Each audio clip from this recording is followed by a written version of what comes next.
Hello my all future doctors, how are you? Hope so आप लोग बहुत अच्छे होंगे। मैं हूँ पम्मी झा। तो आज हम एनाटॉमी का लेक्चर नंबर 2 लगाने वाले हैं। लेक्चर नंबर 1 में हमने स्टडी कर लिया था मेरिस्टेमेटिक टिश्यू के बारे में। ठीक है, आज हम पढ़ेंगे आपको परमानेंट टिश्यू के बारे में। ये परमानेंट टिश्यू होते क्या हैं? ये मेरिस्टेमेटिक सेल्स ही हैं। पहले कभी हुआ करते थे मेरिस्टेमेटिक सेल्स, उनमें क्या हुआ, डिवीजन हुआ और वो मेच्योर होकर के आपको क्या बनाएंगे, परमानेंट टिश्यू। परमानेंट टिश्यू दो तरह के होते हैं, एक सिंपल एक कॉम्प्लेक्स। जो सिंपल होते हैं वो एक ही तरह के सेल से मिलके बने होते हैं, जो कॉम्प्लेक्स होते हैं वो बहुत तरह के सेल से मिलके बने होते हैं। आगे हम पढ़ेंगे सिंपल में कौन कौन से आ जाएगा, पैरेन्काइमा, कोलेनकाइमा, स्क्लेरेनकाइमा। कॉम्प्लेक्स में आ जाएगा आपको कौन कौन सा, जाइलम एंड फ्लोएम। ठीक है, तो ये सब हम स्टडी करेंगे डेप्थ में। ठीक है, तो आपको एक बात बताना था कि बच्चों एनसीईआरटी पे पहले आप स्टक हुई, थोरूली स्टडी करिए 5 बार 7 बार 5 time 7 8 time, according to your IQ, according to your eligibility. आप कितने बार में कितने अच्छे से समझ सकते हैं। फिर आप क्वेश्चन बैंक लगाओ एनसीईआरटी एट फिंगर टिप्स पे, देख लो आपका कितना कवर हुआ है, पता चल जाएगा वहाँ से। ठीक है, और आपसे रिक्वेस्ट है कि जितना टाइम आप इधर उधर की बायो में क्वेश्चंस मतलब आउट ऑफ एनसीईआरटी जाते हो, बेटर है, उससे अच्छा आप उस टाइम को फिजिक्स केमिस्ट्री पे इन्वेस्ट करो। क्योंकि बायो लगभग बच्चों की अच्छी होती है, लेकिन क्वालिफाई वही करते हैं जिनका बायो के साथ साथ फिजिक्स और केमिस्ट्री भी अच्छा होता है। ठीक है, तो आप जो इधर उधर की क्वेश्चंस लेते हो ना, वो तो आपको लास्ट में जब आप एनसीईआरटी फुल बायो खत्म कर लोगे 11-12 का, जब आप क्वेश्चन बैंक रिसेंटली 12 साल का बनाओगे, तो आपको वहाँ पे जो भी एक्स्ट्रा छोटी छोटी जो टर्म है वहाँ पे आप रिकवर कर लोगे, तो उस टाइम में आप उसको रिकवर कर लो। बट अभी क्या है, अभी टाइम है, एनसीईआरटी को थ्रू स्टडी करो, बहुत अच्छे से स्टडी करो, और जो टाइम बचे उसको फिजिक्स केमिस्ट्री पे लगाओ।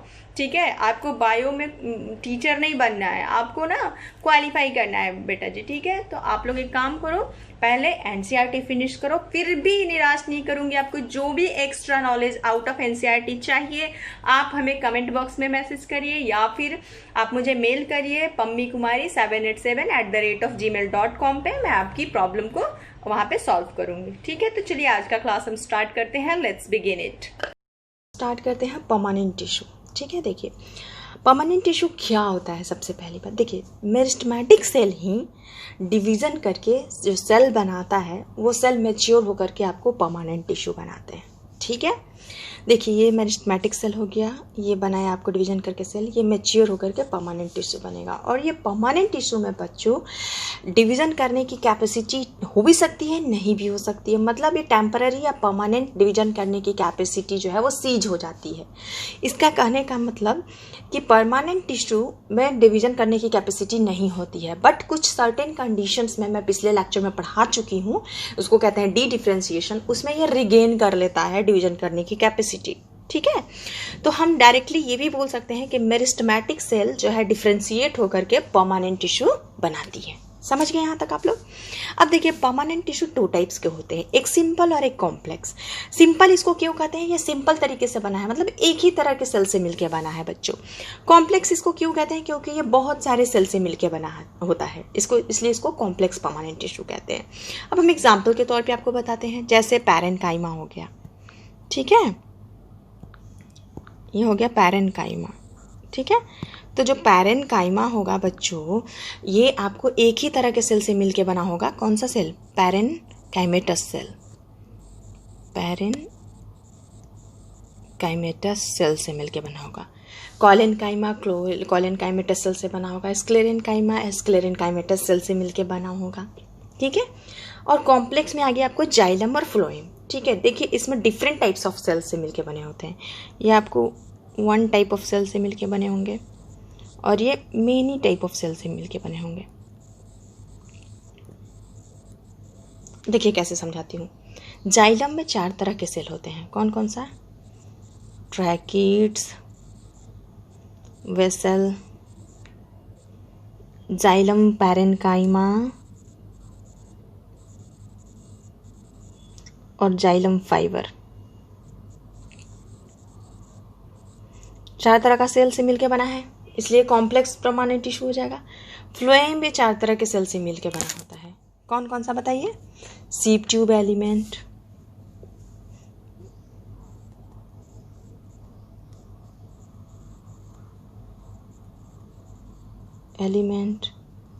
कंपेनियन सेल,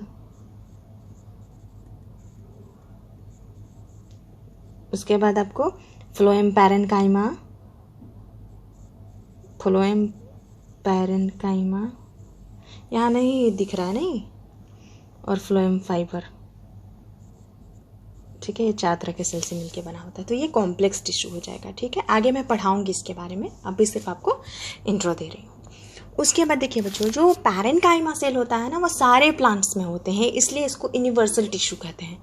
कोलेनकाइमा में ऐसा नहीं है। कोलेनकाइमा डाइकॉट स्टेम वगैरह में मिलता है, डाइकॉट प्लांट में मिलता है, तो वो आपको यूनिवर्सल टिश्यू नहीं है। ये यूनिवर्सल टिश्यू ये सारे प्लांट्स में आपको मिलेंगे, ठीक है। उसके बाद प्लांट्स का जो मेजर पार्ट है, आपको पता है प्लांट्स जो मेजर पार्ट है वो बना होता है पैरेन्काइमा सेल का। क्यों? प्लांट का ज़्यादातर प्लांट पार्ट जो है वो लिविंग होता है, ठीक है। पैरेन्काइमा सेल भी लिविंग होता है, ठीक है। तो इससे आप याद रखिएगा कि पैरेन्काइमा सेल से प्लांट का मेजर कंपोनेंट ऑफ बॉडी, मतलब मेजर चीज़ बना होता है, जैसे रूट हो गया है, stem, leaf, flower, fruit, seed, ठीक है। ये सब में पैरेन्काइमा सेल होते हैं, ठीक है। अब आपको बता दें, पैरेन्काइमा सेल बच्चों सॉफ्ट होते हैं, तो जो सॉफ्ट टिश्यू होते हैं ना प्लांट में, जो भी सॉफ्ट चीज़ें हैं वो आपको पैरेन्काइमा सेल के मिलेंगे, ठीक है। अब बताते हैं आगे क्यों। जो पैरेन्काइमा होता है बच्चों, इसका जो सेल वॉल होता है बहुत ही पतला सेल वॉल होता है, थिन होता है, ठीक है। और ये बना होता है सेलुलोज से और आपको पेक्टिन से, ठीक है। पेक्टिन से मिलके बना होता है। मेनली ज़्यादातर उसमें सेलुलोज ही होता है, तो सेलुलोज होने के कारण वो पतला सेल वॉल होता है। एक कॉन्सेप्ट आपको देना था ये बच्चों कि देखिए, जो भी सेल यदि लिविंग है तो उसकी सेल वॉल पतली होगी, ठीक है। और जो सेल जैसे जैसे डेड होती जाएगी उसकी सेल वॉल मोटी होती जाएगी, क्योंकि वहाँ पे सेकेंडरी सेल वॉल की फॉर्मेशन होती है। समझ गए? तो ये सेल आपकी लिविंग है, यहाँ पे प्राइमरी सेल वॉल होगी और आपको थिन होगी और सेलुलोज की बनी हुई होगी, ठीक है। उसके बाद देखिए बच्चों, ये सेल जो पैरेन्काइमा का सेल होता है वो लिविंग सेल होता है। क्यों लिविंग सेल होता है? क्योंकि इसमें प्रोटोप्लाज्म होता है। बच्चों देखो, जो सेल लिविंग होगा उसमें प्रोटोप्लाज्म होगा, जो सेल लिविंग नहीं यानी डेड होगा उसमें प्रोटोप्लाज्म नहीं होगा। तो क्या आपको हमने पढ़ाया कि मेरिस्टेमेटिक सेल डिवीजन करके फिर मैच्योर होती है तब बनाती है परमानेंट सेल्स, ठीक है। तो बच्चों जब मैच्योर होती है ना तो उस टाइम में क्या होता है, प्रोटोप्लाज्म उसकी ख़त्म हो जाती है, जिसके कारण बहुत सारे सेल, आगे आपको पढ़ाऊंगी, ट्रैकिड्स है, वेसल्स है, वो कॉम्प्लेक्स में वो सब डेड कहलाते हैं, ठीक है। लेकिन क्या है, इसमें मैच्योर होने के बाद भी इसमें प्रोटोप्लाज्म है, ठीक है। तो ये आपको लिविंग सेल्स हो जाएगा, ठीक है। उसके बाद देखिए, ये कुछ इस तरीके के सेल्स हैं आपको पैरेन्काइमाटस सेल। तो इनके बीच में ये जो गैप दिख रही है ना, ये इसको इंटरसेल्युलर स्पेस कहते हैं, इसको इंटरसेल्युलर स्पेस कहते हैं। ये हो भी सकता है और नहीं भी हो सकता है, ठीक है। ये प्रेजेंट हो भी सकता है या फिर एब्सेंट भी हो सकता है, क्योंकि यदि काफ़ी क्लोजली पैक्ड होगा, कहाँ गया, हाँ, यदि या तो क्लोजली पैक्ड होगा या फिर छोटा सा इंटरसेल्युलर स्पेस हो भी सकता है, ठीक है। ओके, आप समझ गए। उसके बाद देखिए, आइसोडायमेट्रिक इसको क्यों बोलते हैं? सारे के सारे इसका देखिए डायमीटर सेम है इस सेल्स का, ठीक है। आइसो मीन्स सेम, डायमीट्रिक का मतलब आपको डायमीटर, इसका डायमीटर सेम, इसलिए आइसोडायमेट्रिक पैरेन्काइमाटस सेल कहलाता है। इसमें कुछ में आपको ऐसे आपको क्लोरोप्लास्ट भी होते हैं। तो जब इस सेल्स में क्लोरोप्लास्ट होंगे तो क्या करेगा बच्चों, ये तो क्लोरोप्लास्ट, तो ये फोटोसिंथेसिस भी करेगा, और फोटोसिंथेसिस करेगा तो फूड भी बनाएगा, ठीक है। कुछ सेल्स में ऐसे होते हैं, कुछ पैरेन्काइमाटस सेल में क्लोरोप्लास्ट होते हैं, ठीक है। आगे पढ़ाऊंगी। देखिए, उसके बाद इसके स्ट्रक्चर की हम बात कर सकते हैं। सॉर्पी से याद करिए इसका structure. S for spherical, O for oval, R for round, P for polygonal and E for elongated। ये सब शेप है पैरेन्काइमाटस सेल का, ठीक है। उसके बाद देखिए, अब हम इसके फंक्शन की बात करते हैं बच्चों। देखिए, हाँ देखिए, इसके 3 मेजर फंक्शन है। आपको क्या क्या, स्टोरेज, फोटोसिंथेसिस और सेक्रेशंस। बच्चों मैंने आपको बताया था, याद करिए, सेल स्ट्रक्चर में जब क्लोरोप्लास्ट पढ़ाई थी तो वहाँ प्लास्टिड पढ़ाई थी, तो मैं वहाँ पे एक ल्यूकोप्लास्ट पढ़ाई थी, जिसमें कि आपको क्या करता था, वो न्यूट्रिएंट्स को स्टोर करता था, कार्बोहाइड्रेट को स्टोर करता था, आपको किसमें, एमाइलोप्लास्ट में, एल्यूरोप्लास्ट में प्रोटीन को स्टोर करता था, याद है। तो जस्ट वो पैरेन्काइमाटस सेल से मिलके बना होता है, ठीक है। तो ये इसका काम है storage, carbohydrate, oil, fat and protein को स्टोर करेगा।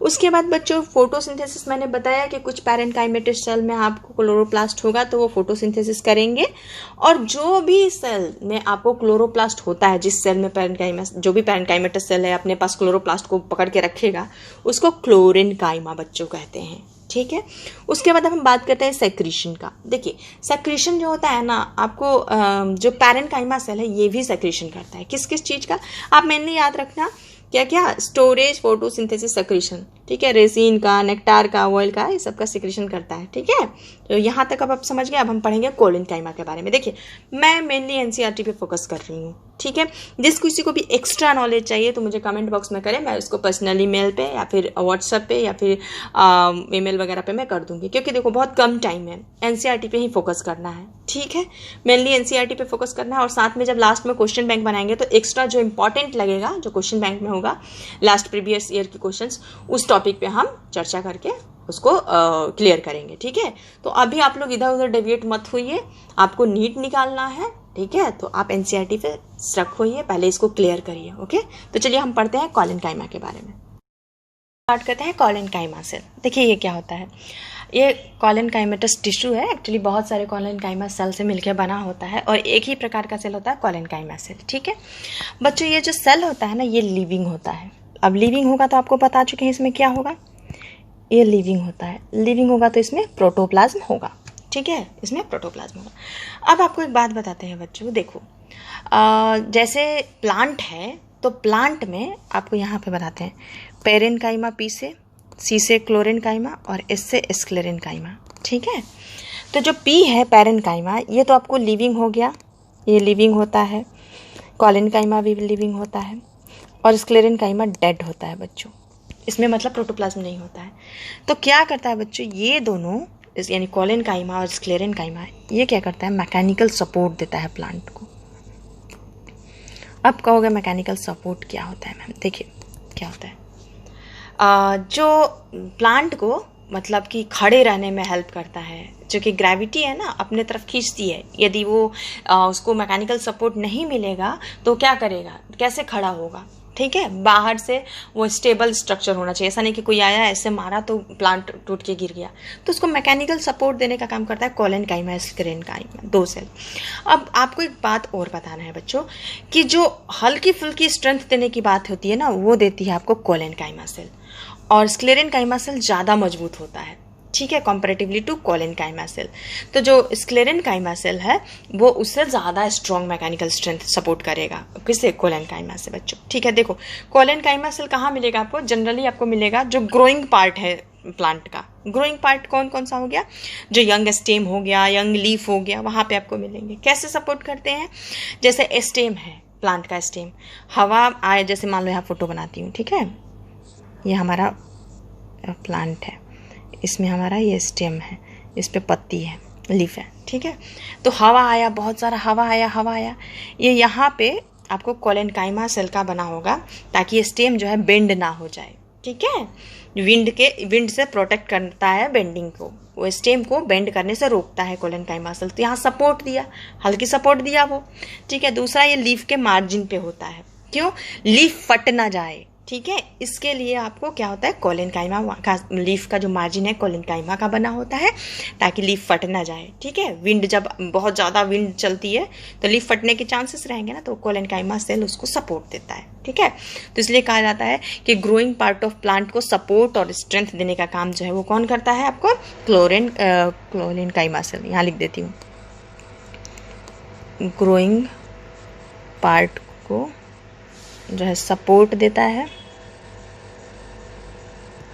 प्लस स्ट्रेंथ देता है। समझ में आया आप लोगों को? कौन? कोलेनकाइमा। ठीक है, और कोलेनकाइमा, सॉरी। ठीक है, उसके बाद हम आगे देखिए बात करते हैं। देखिए बच्चों, कोलेनकाइमा में क्या होता है कि इसकी जो जो सेल वॉल होती है ना, वो आपको कॉर्नर पे ऐसे मोटी दिख रही है, ये कॉर्नर पे मोटी होती है बच्चों। ठीक है, थिक कॉर्नर होती है। क्यों होती है थिक कॉर्नर, बताइए? ऑब्वियसली ये सपोर्ट देने का भी काम करता है ना, तो थिक होगी तभी तो सपोर्ट देगा ना। अब कमज़ोर होगा, पतला होगा तो खुद ही टूट जाएगा। तो इसलिए कॉर्नर पे थिक होती है, और वो बनी होती है सेल्यूलोज, हेमी सेल्यूलोज और पेक्टिन का। ठीक है, किस किस चीज़ की डिपोजिशन होती है? सेल्यूलोज, हेमिसेलुलर और पेक्टिन का। तो यहाँ लिख दे,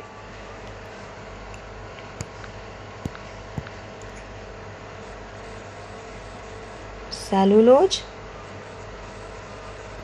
हेमिसेल्यूलोज और पेक्टिन का ये कॉर्नर बना होता है, ठीक है। और ये क्या करती है? स्ट्रेंथ देती है, ठीक है। उसके बाद देखिए बच्चों, कुछ सेल्स इसमें भी क्लोरोप्लास्ट बियर करते हैं। क्लोरोप्लास्ट बियर करेंगे तो क्या करेंगे? ये भी फोटोसिंथेसिस करेंगे, फूड बनाएंगे, ठीक है। उसके बाद आपको पढ़ाया कि ये कैसे होते हैं। ये आपको इलास्टिक होते हैं और मैकेनिकल सपोर्ट देते हैं, इसलिए इनको मैकेनिकल टिश्यू भी बोल सकते हैं, ठीक है। ये कहाँ मिलते हैं बच्चों? देखिए, इसीलिए बोले थे कि ये जो है यूनिवर्सल टिश्यू नहीं है। देखिए कहाँ मिलते हैं। ये मिलते हैं जैसे डाइकोट प्लांट है, डाइकोट प्लांट मैं सिर्फ एनसीईआरटी में जो दिया वही पढ़ा रही हूँ, ठीक है। और भी प्लांट है बट मेनली डाइकोट का स्टेम है। डाइकोट के स्टेम में क्या होता है? मान लीजिए कि ये हमारा स्टेम है, हम इसको यहाँ से काट के देखते हैं। तो देखते क्या है? सबसे बाहर तो आपको एपिडर्मिस दिखेगा, एपिडर्मिस दिखेगा। उसके बाद आपको 3-4 लेयर के बाद, मान लीजिए 3-4 लेयर के बाद एक लेयर आपको दिखेगा किसका? ये लेयर आपको कोलेनकाइमा सेल का दिखेगा, ठीक है। कोलेनकाइमा सेल का दिखेगा। लेकिन बच्चों कई बार ये कॉन्टिन्यूअस होती है, मतलब ऐसे भी हो सकता है, कॉन्टिन्यूअस है, बीच में किसी तरह की डिसकॉन्टिन्यूअस नहीं है, तो इसको हम बोल देंगे होमोजीनस, ठीक है। और कई बार पैचेज के फॉर्म में, यानी कि ऐसे बीच बीच में डिसकॉन्टिन्यूअस होगा, तो इसको हम बोल देंगे पैचेज, ठीक है। इस तरह के फॉर्म में डाइकोट प्लांट में हमें देखने को मिलते हैं ये कोलेनकाइमा सेल, ठीक है। ऑकरेंस बता दिया कि मार्जिन ऑफ लीफ में होता है, पिट्यूल ऑफ लीफ में होता है, ठीक है। पिट्यूल ऑफ लीफ क्या आप लोग समझते हैं? देखिए ये जो लीफ है ना, ये प्लांट से ये है पिट्यूल, ठीक है। तो पिट्यूल जो है वहाँ पे होता है ताकि विंड वगैरह से टूट ना जाए लीफ, ठीक है। तो ये तो रहा आपको काम, यहाँ तक अब पढ़ लिया। अब हम बात करते हैं स्क्लेरेनकाइमेटस सेल का। परमानेंट टिश्यू में जो सिंपल टिश्यू है, इसका थर्ड टाइप है स्क्लेरेनकाइमेटस टिश्यू। ये बना होता है स्क्लेरेनकाइमेटस सेल से। देखिए कैसे सेल होते हैं ये। पहले तो ये डेड होंगे, तो डेड होंगे तो आपके दिमाग में क्या क्या आना चाहिए कि इसमें पहले मैच्योर होने के बाद बड़ा जब हो जाएगा तो इसमें प्रोटोप्लाज्म नहीं होगा। पहला चीज़ आपके दिमाग में ये आ जाना चाहिए, ठीक है। उसके बाद बात करते हैं जब डेड होगा, तो आपको क्या बताए थे कि सेकेंडरी सेल वॉल का फॉर्मेशन होगा और वहाँ पे सेल वॉल मोटा हो जाएगा, थिक हो जाएगा। तो यहाँ पे सेल वॉल थिक हो जाएगा। क्यों थिक होगा? HCl से याद रखिएगा। H4 मोटा क्यों होगा? ये डिपॉजिट हो जाता है क्या क्या? हेमीसेल्यूलोज, सेल्यूलोज और लिग्निन, ठीक है। ये लिग्निन एक स्पेशल टाइप की ये है जिससे बहुत ही ज़्यादा मतलब स्ट्रेंथ आती है, ठीक है। उसके बाद बच्चे ये लंबे भी हो सकते हैं, एलोंगेटेड भी हो सकते हैं, नैरो भी हो सकते हैं शेप इसका, ठीक है। और ये 2 टाइप्स के होते हैं। अब देखिए क्या क्या होते हैं, किस चीज़ के बेसिस पे इसको 2 पार्ट में इसको डिवाइड किया गया है। On the basis of form, structure, origin और डेवलपमेंट के आधार पे इसको 2 तरह में बांटा गया है, एक फाइबर और एक स्क्लेरेट्स, ठीक है। अब हम बात करते हैं आपको फाइबर की। फाइबर देखो एक बात बताते हैं, जो स्क्लेरेनकाइमा सेल होता है ना, इसका वॉल बहुत मोटा होता है और इतना मोटा होता है ना कि कई बार ल्यूमेन यानी अंदर की जो कैविटी है ये छोटी हो जाती है, ठीक है। क्या होगा? इतना मोटा हो जाएगा कि कई बार इसकी जो कैविटी है वो छोटी हो जाती है, क्योंकि इसके पास थिक सेल वॉल होती है, ठीक है। सेकेंडरी सेल वॉल की फॉर्मेशन होती है ना, तो थिक हो जाती है। तो देखिए ये है आपका ल्यूमेन, ठीक है। उसके बाद ये देखिए ये जो वॉल है ये मोटी है, मोटी मोटी सी थिक सेल वॉल है, जो आपको बताया HCl का बना होता है, थिक सेल वॉल, ठीक है। और यहाँ पे कुछ ऐसे होते हैं जहाँ पे कि आपको कुछ जगह ऐसे होते हैं फाइबर में, ये एलोंगेटेड होता है, कुछ जगह ऐसे होते हैं जहाँ पे इसकी डिपोजिशन HCl की यानी लिग्निन की डिपोजिशन नहीं होती है, उसको पिट्स कहते हैं। यहाँ पिट्स है, देखिए यहाँ पिट्स है, ठीक है। यहाँ पे थिकनिंग नहीं है, ठीक है, तो ये पिट्स हो गई। वैसे ही स्क्लेरेट्स में भी होती है। यहाँ पे क्या होता है बच्चों कि ये जो होता है कैसे शेप का है, शेप आप देख रहे हो, ठीक है, ये आपको स्फेरिकल दिख रहा है।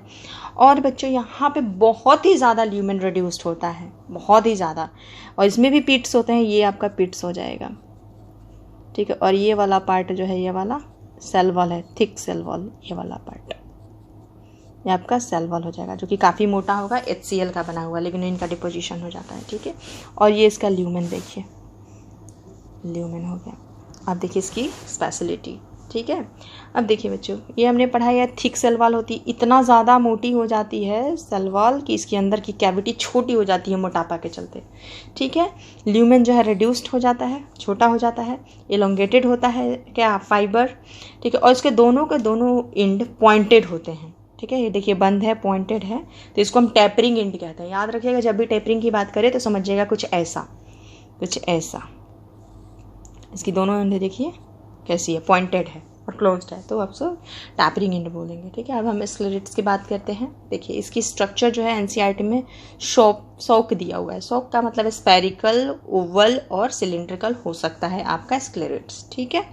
उसके बाद हम बात करें ऑब्लिटरेटेड, क्या होता है बच्चा? ऑब्लिटरेटेड का मतलब वही रिड्यूस्ड ल्यूमेन, दीवार इतना मोटा अंदर से फूल जाएगा, जैसे कि ये है ना, ये अंदर से इतना ज़्यादा दीवार फूल जाएगा कि देखिए इसका इतना पतला ये ल्यूमेन बचा, ठीक है। इसको ऑब्लिटरेटेड ल्यूमेन कहते हैं, यानी रिड्यूस्ड ल्यूमेन कहते हैं। ये कहाँ कहाँ होता है बच्चों?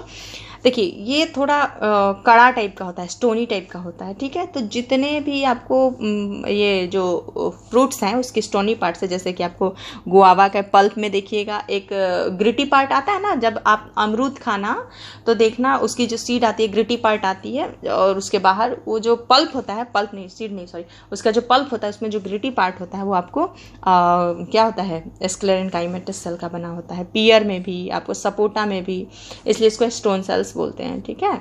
उसके बाद देखिए ये और कहाँ होता है, फ्रूट का वाल ऑफ नट, जितने भी नट है ना उनका वाल देखते हैं कड़ा होता है, हार्ड होता है।